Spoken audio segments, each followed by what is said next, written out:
Welcome to 5 Minute Creative Flow. Get yourself unstuck.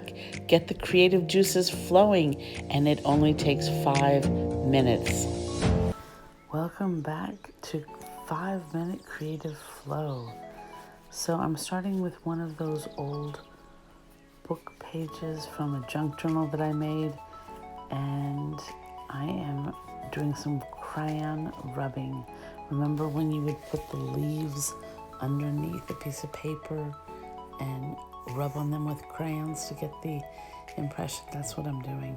Now I'm taking a pastel and I'm writing words on here, just slapping down some words that make me happy.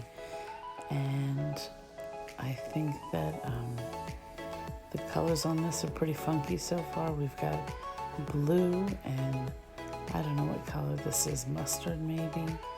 And I'm just putting down words, and it's another layer, some more depth, some more complexity to add to the creative moment. And now I'm going in with a crayon and just making some little squiggles on it. And sometimes the colors don't even show up because sometimes the crayons aren't very saturated with color. But then if I put a watercolor on top of it, it does a resistance to it, so it makes it really interesting. And I'm putting some I think I'm drawing a face now. Yeah, I'm drawing a face on this, and this is a marker that I have, and I think I used those squiggles to be an eyeball, and it was a little bit scary. So I decided that after this eyeball was looking at me, I was going to cover it up because it was too scary.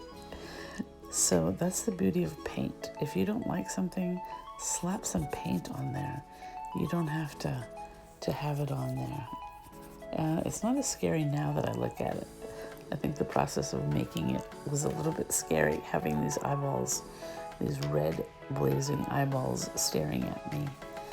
All right, so I'm gonna go in and I'm trying to cover it with this. I don't know what this is, if it's a marker or pastel. It didn't work, so I had to take stronger measure. There we go. Throw the paint on there.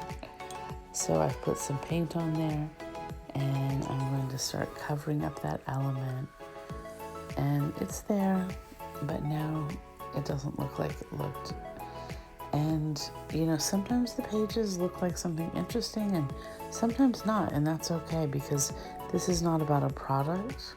This is about a process.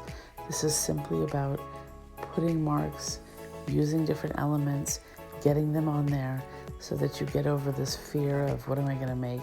I don't know what I'm going to make. You set that aside in this exercise. And you can see that the paper is really wet at this point.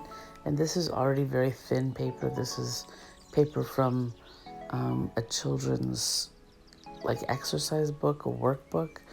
And I put some glitter on there because the paint's really wet. But then I was like, oh, I don't know if that's going to stay or not. So fortunately, I had some glue nearby. So I decided that I was going to put glue on this paper, and this way the glitter is going to stay on there. And then I decided that I was going to use some scraps from the newsprint that I had underneath there. Like I said, if it's on my desk, it is 100% usable material in my art. And I'm just taking a paintbrush and I'm smearing that Elmer's glue around so that I can glue something else on top of it. And I'm trying to get the glitter to stay also. And at this point I have to be really careful with the paper because it's just soggy and soppy right now. So I feel like this paper is also going to help it because it's going to reinforce it. And here I am gluing it on there, putting a little wash with water and glue on top to keep it down. And it took a while for this to dry. I had it sitting open overnight because it was so wet that it wasn't drying. And there you have it. This was a very simple one, easy, and I think it's the beginning of a journal page. I think that I could do something with this to actually make this look nice. I would encourage you to take 5 minutes for yourself, set everything else aside, set a timer, get out some supplies, and just enjoy the process.